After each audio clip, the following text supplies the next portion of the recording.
Hal's entire 10-year active catching career was spent in the American League with the Cleveland Indians and Washington Senators.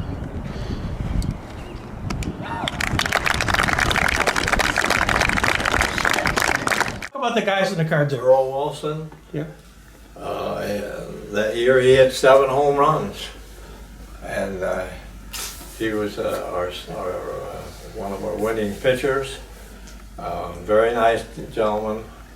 I can remember in 1967 he won I think 20 games, and in 1968 we went to spring training and we're playing an exhibition game with, I forget the name of the team, and Earl was pitching.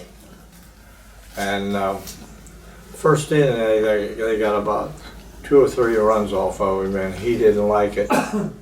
He came in and he wouldn't sit down by Johnny Sain, the pitching coach. John never talks to his pitchers during the game unless they talk to him. And Earl, he kicks the water bucket and everything. He goes out the second inning, and they get about 5 runs off of him. And he comes in and sits down by John. John is from Arkansas, and he speaks very slow. And he said, "Earl, you know that first inning wasn't so bad after all."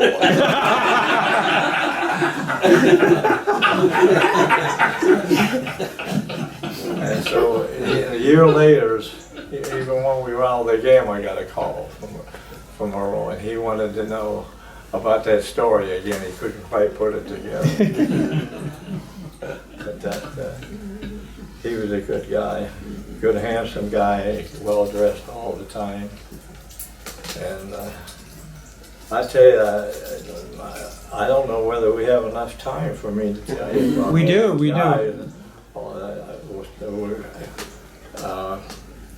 I'll just go around the horn with starting the catching with Freehand, Bill Freehand.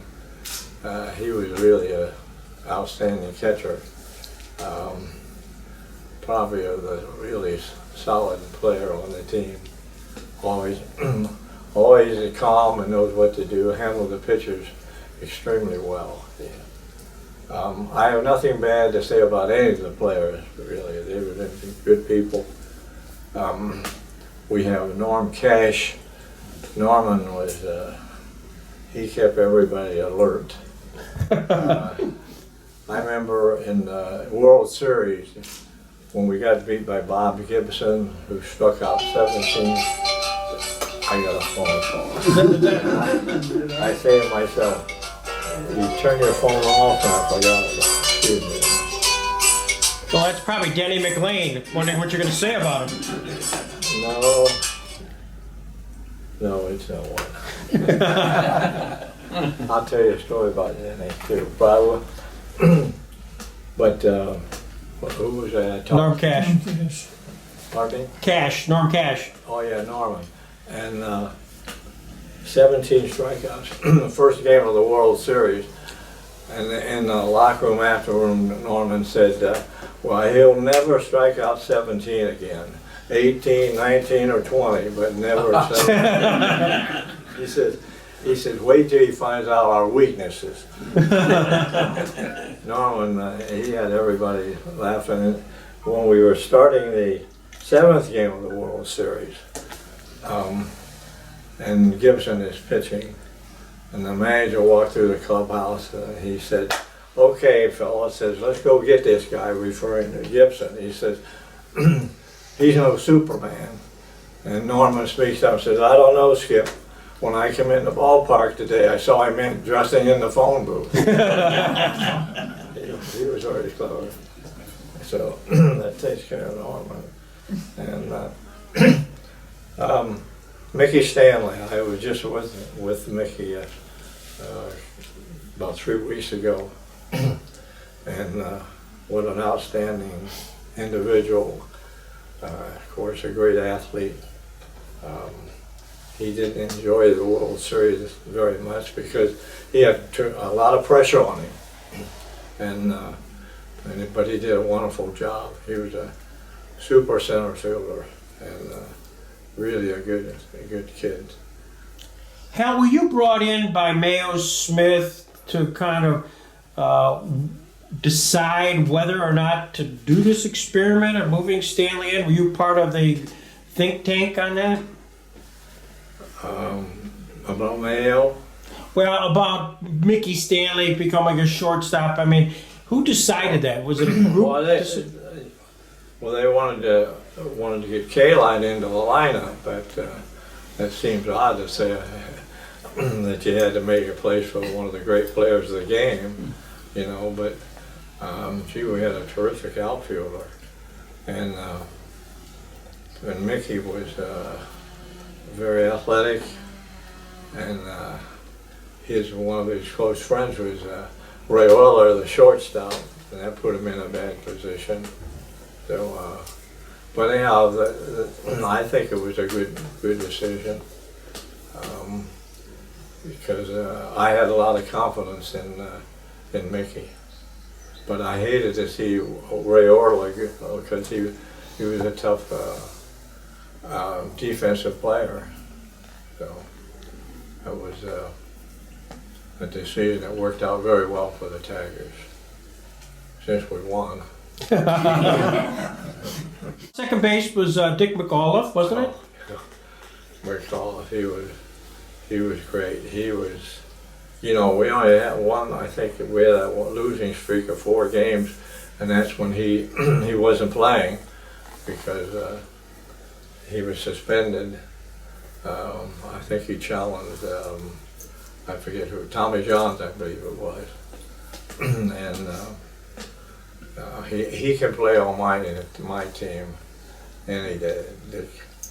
He was a tough player to play. I think I can't remember whether it was 68 or 69. I think he only hit into double play once. Yeah. And he hustled every moment. Good player. Don Wirt. Don didn't say too much, but he could play. You know, he got the hit, drove in the run that we won the pennant over John, and he was good player. You know, you look at records, you can look at, I don't know what they hit, but that team, these fellows that you don't really read a lot about, they get a lot of clutch hits. And Don was one of them. He could hit in tough situations. Willie Horton was here a few years ago, and what did he mean to the team? Well, I what 30-some home runs, and he played the outfield well. Made a good throw in the series. I think we got somebody out at home. Lou Brock, I think, wasn't it? Pardon me? Wasn't it Brock? Yeah, and he's. I bet from the bullpen where you were watching that play, you probably knew he was out, right? Oh yeah, he better be out. He's tough, you know. But what I remember a lot too, I hear and when a couple of times Willie got a little excited, you know, I would want to challenge that guy, you know. And Mayo would say to Gage Brown, Gator, go get Willie. And, okay, coach, and away you go, you know, he's calming down, yeah. Tell me, you were there in '67. Yeah. You joined the Tigers after the Twins in '67. There were race riots in Detroit during '67, and Willie Horton famously drove into the race riots. What do you remember about the race riots? And you know, here you are with the team, and you can see the smoke. What'd that mean? I wasn't. I don't think we were too excited about it or afraid to go out on the streets, but they moved the games, the whole series to Baltimore, so that got us out of town, you know, and I think the winning of the Tigers that year the following year really settled things down in the state of Michigan. Seems like when you win, why everybody likes you. So you mentioned Al Kaline, Mr. Tiger. That year was kind of a rough year for him, only because he got hurt and missed some time, and that had to have been disappointing for him and the club. Right. Mm-hmm. Well, he had an injury, and Kaline, if you follow the Tigers, you know what a great player he was, and he was great to be in that lineup. Even if he wouldn't hit, he would be it'd be great to have him in the lineup, you know, because he was good defensive. He played a little first base during that season, and I'm just happy back then to see him play. That's something. Jim Northrup.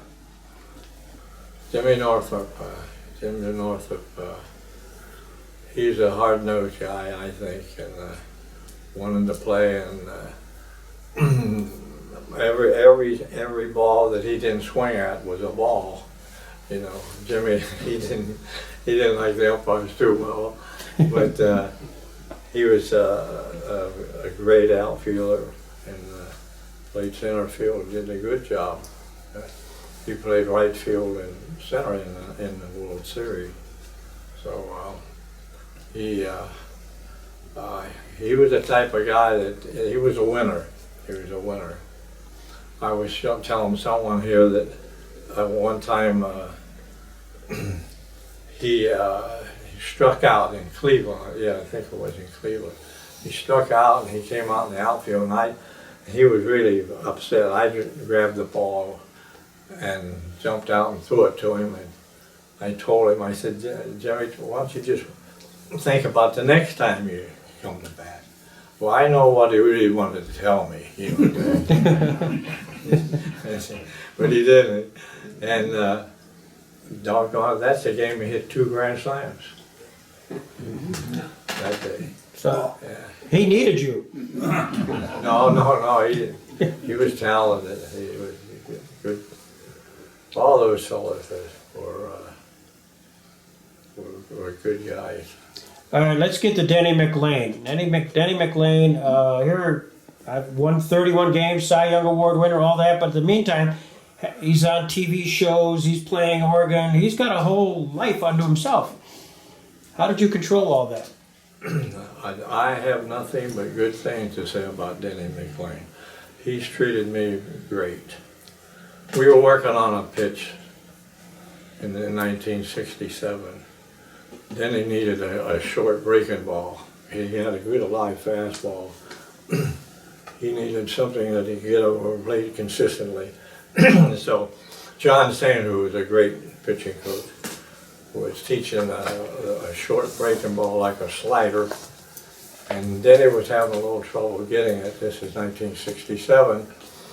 And we're in Washington, D.C. And we were in uniform, but we got rained out. So Danny and John and Joe Sparman and I, we stayed, and we went out they had an overhang over the bullpen, and worked on that pitch. And he got it in 1967. He got that pitch that night. And I was telling this to Stan on the way out. A year ago, about 2 years ago, I was interviewed by a gentleman in Canton, Ohio, and he'd like to go back to the old players. And he asked me if I could get Denny McLain interviewed. I said, oh, I think I can. I'll give him a call, a telephone interview. And I called Denny and I said, Denny, this is Hal Naragon. He said, I will do anything for you that you want me to do. He said, you and John Sane did something for me that nobody ever did for me in my life. Yeah, that's what he says. That's great. And he's always been very, very good to me. And he was one heck of a pitcher. You know, can you remember that triple play? You remember the triple play? No, tell us. Baltimore, 2 men on, two men on, and nobody out. About the 7th inning, the manager comes out and says to Denny, he said, you've done well now, but I have to take you out. And Denny said, no, I want to pitch. And he talked himself out of it. The manager leaves him in, whoops out, he's a hitter with 2 on and nobody out. The first pitch, he hits a line drive right at Denny, right at his waist. Then he grabs it for 1 out, throws it to second for 2 outs, and throws it to first for a triple play. Wow. Now that's how you win pennants. They interviewed Denny afterwards, and he said, what did you think? He said, well, I don't know, it happened so fast. But he said, I'm glad I got my glove up because I didn't put on my jock strap today.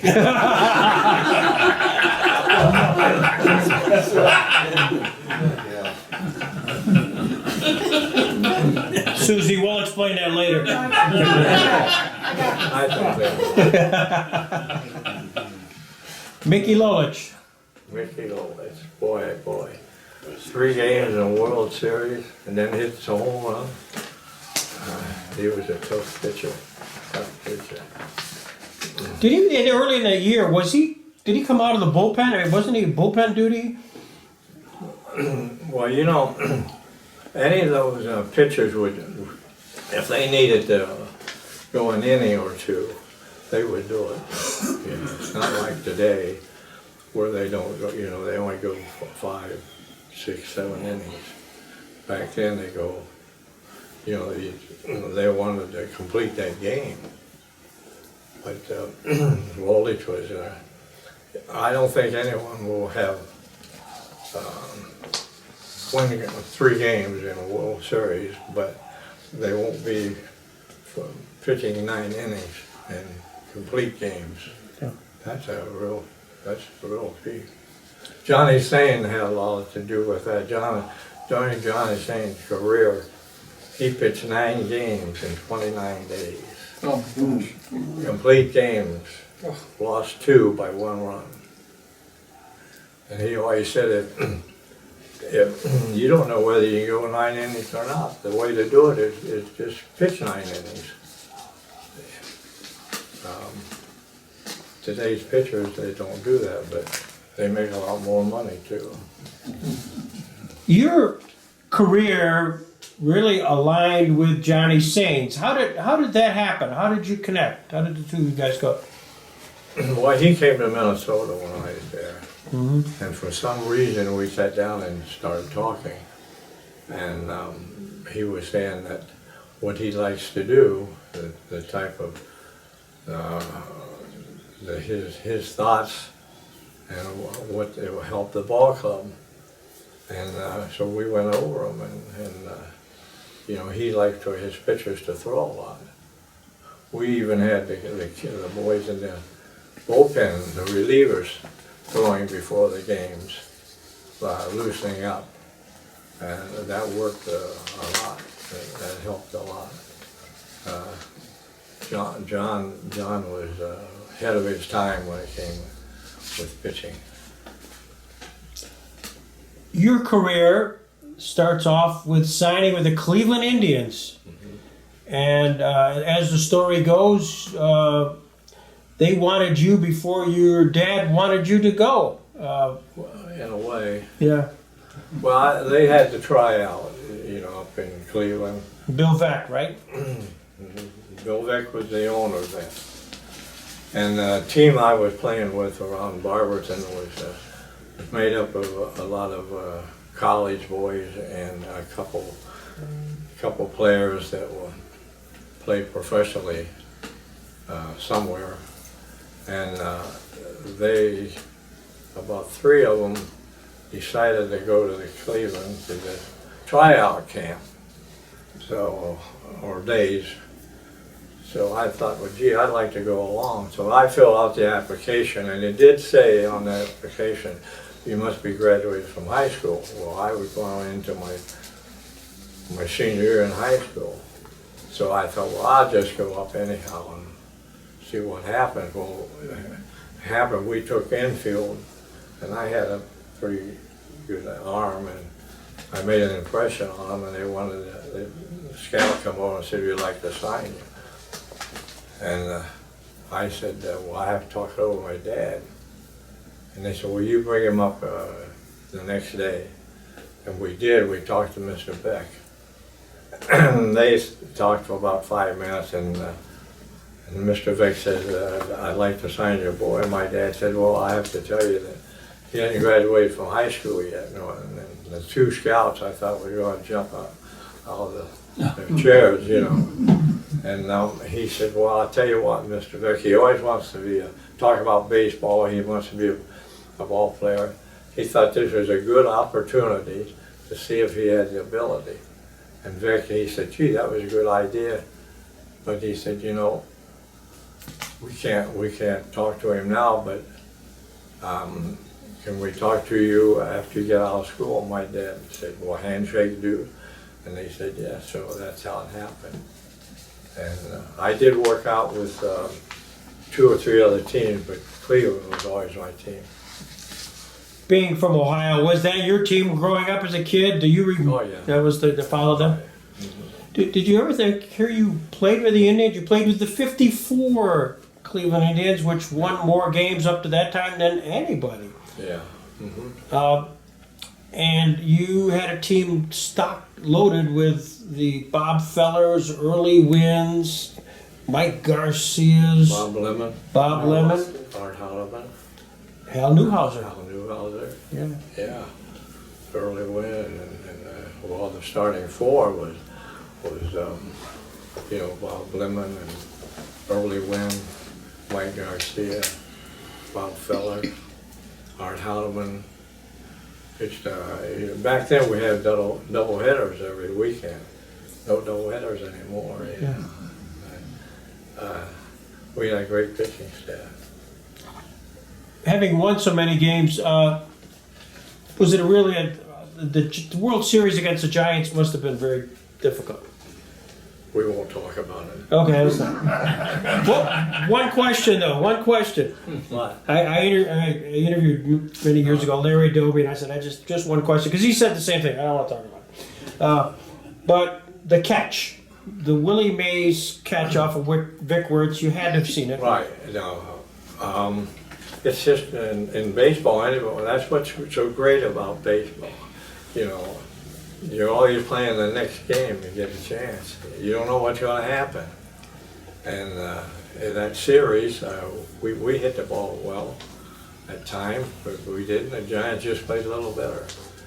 And that catch was a great catch. It wasn't the best catch that I've ever seen, but that was a great catch by me. When you hit it and you're playing in New York, it becomes greater. And in a World Series, it becomes greater. The best catch I've ever seen was by Larry Doby. And there's been a lot of great catches, though. There's no doubt about that. What was your biggest thrill, Hal? I mean, you've played for 10 years. You were on the '65 Twins World Series team. Won a World Championship in '68. As you reflect back, what's the thrill? What, my choice? Yeah. You mean what? How big? What choice for what? Well, your choices, you reflect back and your grandkids sit on your lap and they say, Grandpa, what was your biggest day or biggest experience in the major leagues?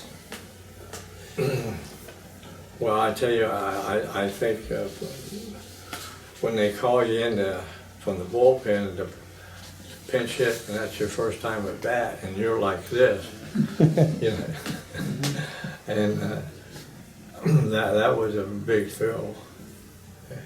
Against you were the Indians and against the Virgil Trucks. Tigers, yeah. You know. And then President Eisenhower was watching a game, and when I was with the Senators, who became the Minnesota Twins. In the 9th inning with bases loaded and the tie score, 2 outs, I hit a base hit to win the game, and he was there. That was kind of a Wow. thrilling situation. So, but I've been very, very fortunate, very lucky. So, many of our fans who showed up today, knowing you were coming, dug deep into their archives. I mean, this is the ultimate calling card for anybody. And do you remember seeing your first baseball card? Gee, I really don't. Never thought about it. So I mean, I don't know if this was the first, but there was a Cleveland Indian Hal Naragon card. And over there, this is Bob Hopper, by the way, wearing that Washington hat. Yeah, And this is the same Bob Hopper, I think, he tells me, he pitched for the Cleveland Indians.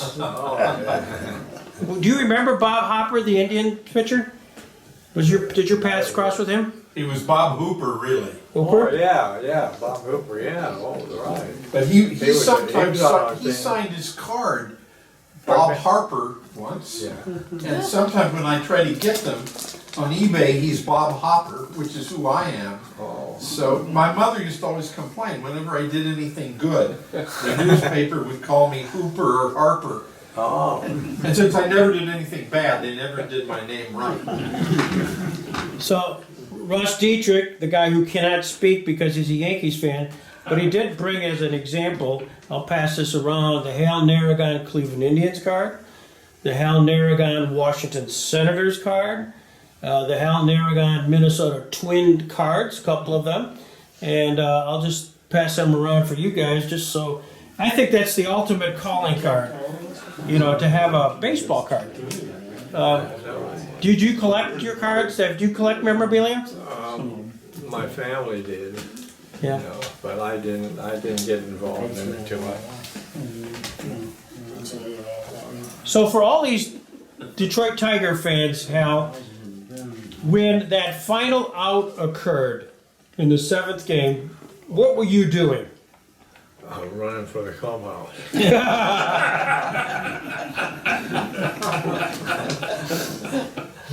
That's the truth. Fires, ball is hit high in the air. This should be the series. Freehand waving everybody away in foul territory. Detroit wins. I can't believe it. I knew we were going to win. Filled with money, crying money, but I don't have to use it anymore. They really socked it to him, and they knew what they were doing when they pitched Lolich against Gibson.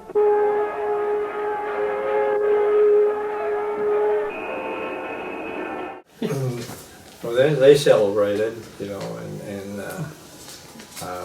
then we flew back to Detroit, had to land at a different airport, and that was quite. They didn't have Well, you know, a lot security, of people- field security back then like we do now. Yeah. You know what I mean? Well, the guy that I had no idea he even existed, let alone the funniest guy in the whole group of the Tigers, was a relief pitcher. Somebody who was out in the bullpen with you probably most of 1968 named John Warden. I don't know if he was funny during those years, but he was the funniest guy, period, at that event. Do you remember John? Do you have a story about him? John's a good friend of mine. Is he? John and I was born on October the 1st. Okay. Different years, of course. But John is a great entertainer. But before he hurt his arm, he was a heck of a pitcher for us. He was saying that I was reading something on him not too long ago. His first time at Yankee Stadium, Mayo brought him in to pitch to Mickey Mantle, and John said when he got out of they used to bring him by golf cart, you know, and when John got out of the car, the crowd was really roaring. Of course, Mickey Mantle was going to hit. And John told the interviewer, he said, I didn't know I was that popular in New York.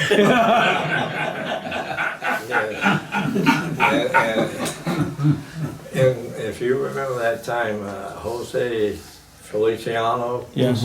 he played the national anthem. Well, we had a reunion at the, I think it was maybe the last reunion we had. Was it? They had him as a guest. And John Warden and his wife and my wife and John Jose and his friend and at this table we were having a little lunch, and Jose said to us, he said, you know, I love the game of baseball. He said, my mother worked very hard thinking about what I could do because I was blind. And he said, of course, I couldn't play baseball. And John Warden speaks up and said, Jose, you could have been an umpire. That's a great line. That's good. I hope there's no umpires in this room. Ladies and gentlemen, welcome John Warden.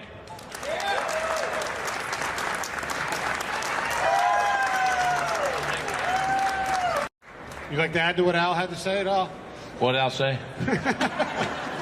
Well, my main job during the year had hot dogs and peanuts and some things down there. But it was a great thrill for me, a 21-year-old kid from Central Ohio. I grew up on a farm, and to come to the big city, which was the 4th largest city back then in the nation, and to just have a chance to be associated with these guys and watch them play every day was a great thrill. And I've had a lot of people tell me, come up and say, thanks for saving our city. And they meant it. I mean, that's how great this team was and how the racial tension subsided. Winning heals a lot of wounds. We started winning. And if they'd have had me up in 67, we'd have gone back to back. Tell us that story? That's the April story. Huh? Beginning of the year, I happened to have the good fortune to get in the game early, second day of the season in relief of Denny, and pitched the 8th and 9th inning against Boston. Struck out Yaz, 2 outs in the 9th. Gator come up in the bottom of the 9th and hit a home run off John Wyatt. We win the ball game, and I'm fortunate enough to get the win. First win in my career. 2 days later, came in, faced Cleveland, got a guy out. Freehan threw a guy out at second. Horton got a hit. We win, and I'm 2-0. We go to Chicago, game of the week, bases loaded. I come in, we're up 1 run. The only way I can get a win is walk a guy in. So I walked Wayne Causey, and now the game's tied up. And Ken Boyer's the next hitter, so I thought I'd be out of the game because lefty against righty. So I looked over at the dugout of Mayo, and he was, how are we doing? And so I guess I was going to throw it. Looked like I was throwing to Ken Boyer. So I hung the curveball. I should have yelled, look out, Coyote. And hit a shot to third base. Word caught it, stepped on third. Top of the 10th. Whoop. Horton hits it, knocks in a couple guys. We win a ball game. I'm 3-0. And Lolich was tickled to death about it. He wanted to know when my bubble was going to burst. And the guy from Sports Illustrated was there, and he said, hey, you pitched 3 1/3 innings, you're 3-0. What kind of year do you think you're going to have? I said, I should win 45, 50 games. What's your guys' reaction when you found out that Mr. Lolich was going to pitch Game 7 on 2 days rest? Were you confident or were you a little worried? Well, I talked to Mayo before the game, and Mayo's going, here's what we're going to do, Mick. But no, Mickey went out there, and he was a little shocked it was on 2 days rest. But Mayo hadn't sobered up yet from Game 6.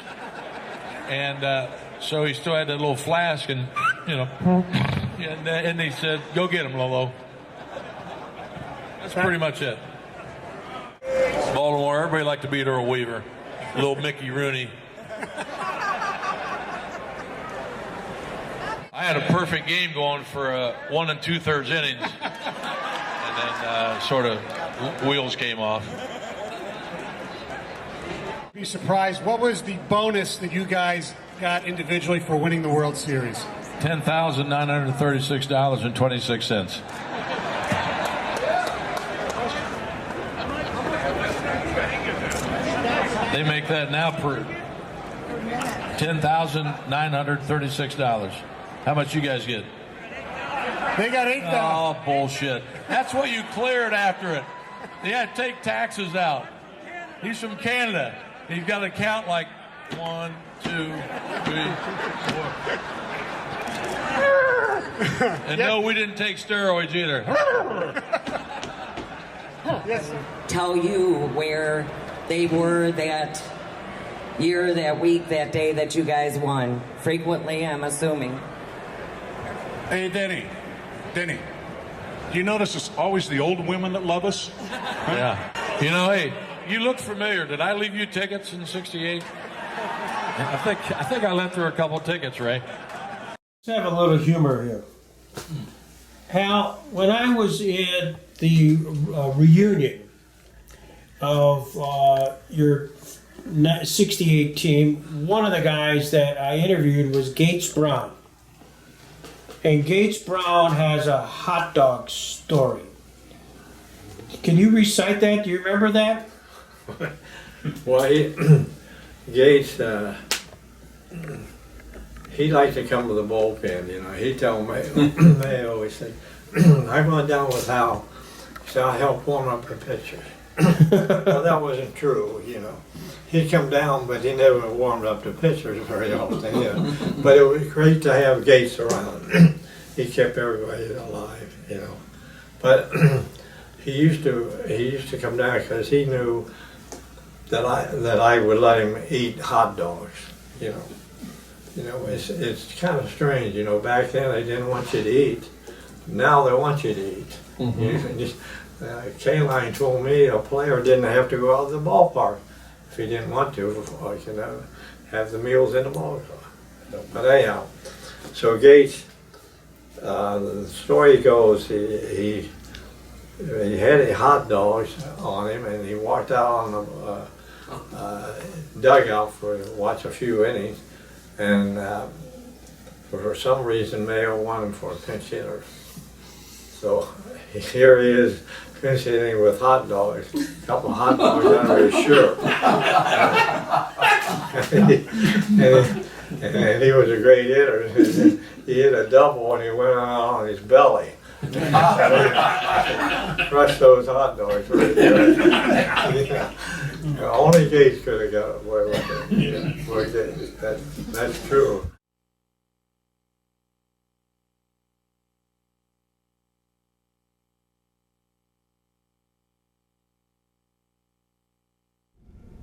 One of the great stories you tell, I'm going to hand this to you as a prop. I'm going to eat it too. You're going to eat it too. This is yours. You must tell me the hot dog story. Well, this one I can't live down. You know, this particular game, me and Norm Case wasn't playing this day, and me and him was sitting on the end of the bench. Sent the bad boy up to get us a couple of hot dogs and watching the game. Now, I know Mayo never called on me till the 7th, 8th, or 9th. And this is about the 5th or 6th inning. What year was this? Do you remember? 68. 68 was? 1968. It's a good year. Good year. But anyway, all of a sudden he stopped the game. He said, Gates, get your bat and go hit for Euler or whoever. And he kept kind of staring my way, so I turned my back on him. I had 2 hot dogs. And I stuck them in my shirt. Buttoned my shirt up. Got a couple of bats and loosened up. Out of all the time, I didn't care if I'd strike out or pop up or something. I hit one up the slot, right center, and I had to go in the second head first. And you can imagine that white uniform. I had ketchup and mustard and all over me, you know. And the bench, they roared with laughter, you know. They thought it was funny, but Mayo didn't. As a matter of fact, he fined me $100, you know. I said, Mayo, I just drove in the run, you know. He says, well, Gates, the only reason I'm not charging you more is you're not making nothing now, so to add insult to injury, you know. But that was a kind of, you know, that was a good year, you know. We had a lot of breaks, you know. That ball that you hit down the line is just fair. next year it's foul, you know. And there's a lot of things like against Baltimore where it looked like we may blow the whole situation, and Tommy Matchik comes off the bench and hits a home run, which was 1 on and 2 on. I think in the 9th inning he had 3 and 2 on him, and he hits a home run. And you never know. 3 behind Baltimore. Here's Matchik now waiting on the full count delivery by Drabowski. Swung on this, a fly ball to right. It's deep, it might be. Back is Robinson, and it is a home run. A 2-run homer by Matchik. Oh, the Tigers are out at home plate to meet him. Here he comes, and the Tigers win the ball game. Go back to the 68 world champion, the world's earned an oyster in 69. It didn't play out as well. That's right. With the same team. That ball went foul. So what are you doing now? What keeps you busy other than playing golf with Stan? Right. What am I do nothing. I know I've been married for 60-some years. Be 69 coming up, and I have one daughter, and two grandsons and 2 great grandchildren. So that keeps me busy. And every time I mention my daughter to people, I always like to tell the story. Anybody remember Frank Lane? Remember Frank Lane, who was general manager of a lot of ball clubs, and he was manager of general manager of the Indians. And my daughter was about 3 years old, and out at spring training at Tucson, Arizona, one of the players had a dog, and my daughter just loved that dog. And Frank Lane just loved my little daughter. He came in to me and he said, "Hal, you go out and you buy your daughter a dog." I said, "Mr. Lane, my wife's not going to travel all over the country with a dog and a 3-year-old girl." He said, "When you think she's old enough to have one, you go out and buy her a dog and send me the bill." So he trades me. Frank Lane trades me to Washington. So I got to thinking, I thought, I'm going to go out and get a dog. So I bought a dog for $100 and I sent him the bill. And he sends a note back, a very nice note, and he signed it Uncle Frank. And so I get among players that's been traded by Lane, and they don't like him. And I said, "Oh, I don't know. He's not a bad guy." I said, "Yeah, he bought my daughter a dog. It can't be too bad." You won't see any general managers today signing cards, Uncle so-and-so. This has been fabulous, Hal. I can't tell you how thrilled we are to have you. Thank you very much.